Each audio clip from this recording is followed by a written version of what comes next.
Dining table पर बहू ने खोला। ऐसा राज सुनकर सबकी आंखें नम हो गई। मम्मी पापा, हम आप दोनों के लिए एक सरप्राइज लेकर आए हैं। रात के खाने की मेज पर अचानक छाई इस खामोशी को तोड़ते हुए नवविवाहिता रिया ने ये बात कही तो सबके चम्मच थम गए। सुरेश जी और मीरा देवी ने एक दूसरे को देखा। 4 दिन पहले ही तो उनके लाडले अंकित की शादी रिया से हुई है। अभी तो शादी की रस्में निपटी ही थी कि बड़ी बेटियां भी कुछ दिनों के लिए मायके आई हुई थी। पूरा घर बसा बसाया सा लग रहा था। सुरेश जी ने पूछा, क्या सरप्राइज बेटा? रिया ने अंकित की ओर देखा। अंकित ने हामी भर दी। फिर रिया ने बताना शुरू किया, पापा, हम दोनों ने सोचा है कि हमारी शादी के बाद जो पहली यात्रा होगी वो हमारी नहीं बल्कि आप दोनों की होनी चाहिए। मीरा देवी का हाथ रुक गया। वह सब्जी परोस रही थी। क्या मतलब बेटा? सुरेश जी ने चश्मा साफ करते हुए पूछा। मतलब ये कि हमने आप दोनों के लिए यूरोप की यात्रा का पूरा प्लान बना लिया है। वीज़ा भी अप्रूव हो गया है, टिकट भी बुक हो गए हैं। अगले रविवार को आप लोगों को निकलना है। रिया ने बड़े ही सहज भाव से कहा, मानो कोई रोजमर्रा की बात हो। पूरी मेज पर सन्नाटा छा गया। सुरेश जी के हाथ से रोटी का टुकड़ा छूट गया। उनकी आंखें नम हो गईं। 70 साल की उम्र में जिंदगी भर की मेहनत के बाद आज उनके पास सब कुछ था। बड़ा मकान, शोरूम, गाड़ियां, नौकर चाकर, लेकिन उन्होंने कभी अपने लिए कुछ नहीं सोचा था। 30 साल पहले वे एक कमरे के झुग्गी नुमा मकान में रहते थे। उसी कमरे में किचन भी, बेडरूम भी और उनकी छोटी सी कपड़े की दुकान का सामान भी।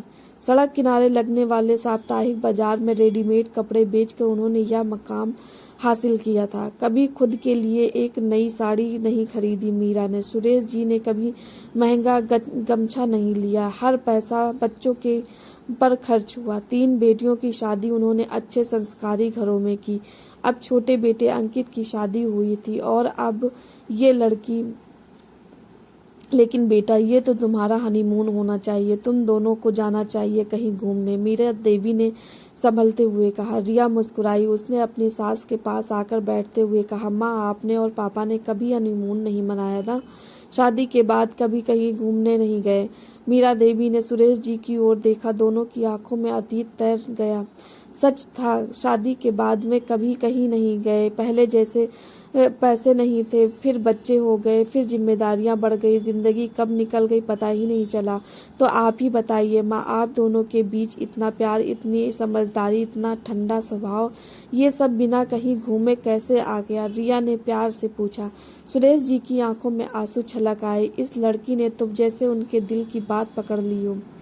बेटा, हमने तो बस अपना फर्ज निभाया। बच्चों को अच्छा जीवन देना हर माँ बाप का सपना होता है, सुरेश जी ने भर्राई आवाज में कहा। और हम दोनों अब आपकी जिम्मेदारी हैं पापा, अंकित बोला।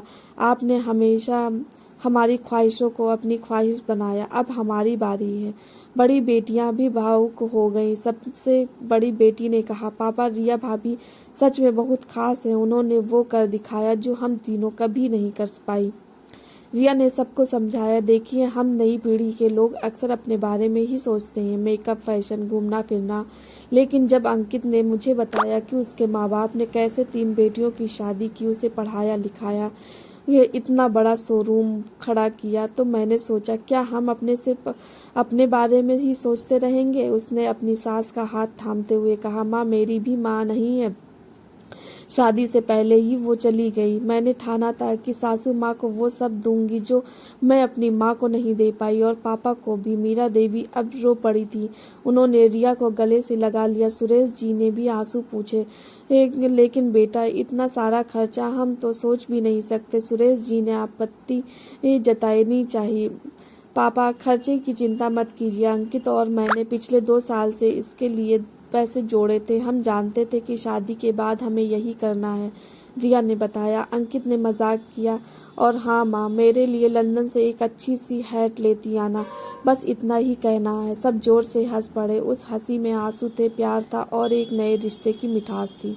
अगले दिन रिया सुरेश जी और मीरा देवी को लेकर मॉल गई। गर्म कपड़े खरीदे, अच्छे अच्छे जूते, सूटकेस, सब कुछ। मीरा देवी ने जब पहली बार कोई महंगी साड़ी पहनी तो रिया ने उनकी तारीफ में कसीदे काढ़ दिए। माँ आप तो बहुत सुंदर लग रही हैं, पापा भी हैरान रह जाएंगे। सुरेश जी ने जब नया कोट पहना तो अंकित बोला, पापा आप तो विदेशी लग रहे हैं, अब यूरोप वालों को बताना होगा कि ये हमारे हैं, कहीं भटक न जाएं। रविवार आते आते पूरे मोहल्ले में खबर फैल गई, लोग हैरान थे, बहू ने सास ससुर को विदेश भेजा है। कोई यकीन नहीं कर पा रहा था। एयरपोर्ट पर जब सुरेश जी ने और मीरा देवी जाने लगे तो पूरा परिवार था, तीनों बेटियां, दामाद, बच्चे और अंकित, रिया।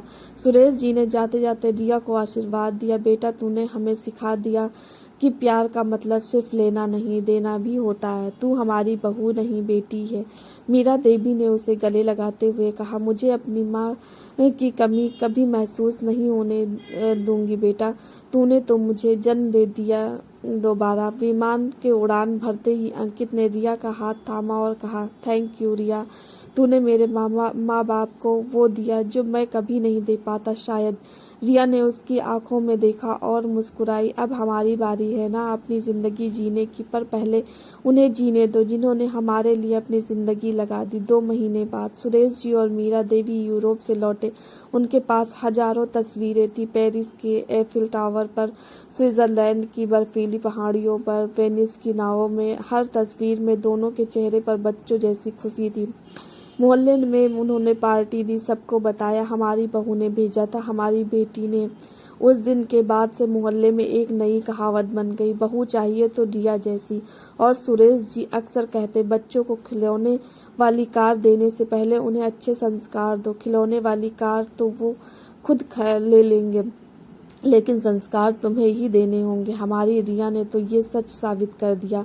प्यार और संस्कार ही असली धन है। जो माँ बाप अपने बच्चों को सिर्फ पैसा और सुविधाएं देते हैं वो भूल जाते हैं कि असली देन तो वो है जो बच्चे को इंसान बनाती है। और जब वही बच्चे बड़े होकर अपने माँ बाप के सपनों को पूरा करते हैं तो लगता है कि ज़िंदगी सफल हो गई। दोस्तों आपको ये कहानी कैसी लगी कमेंट करके ज़रूर बताना।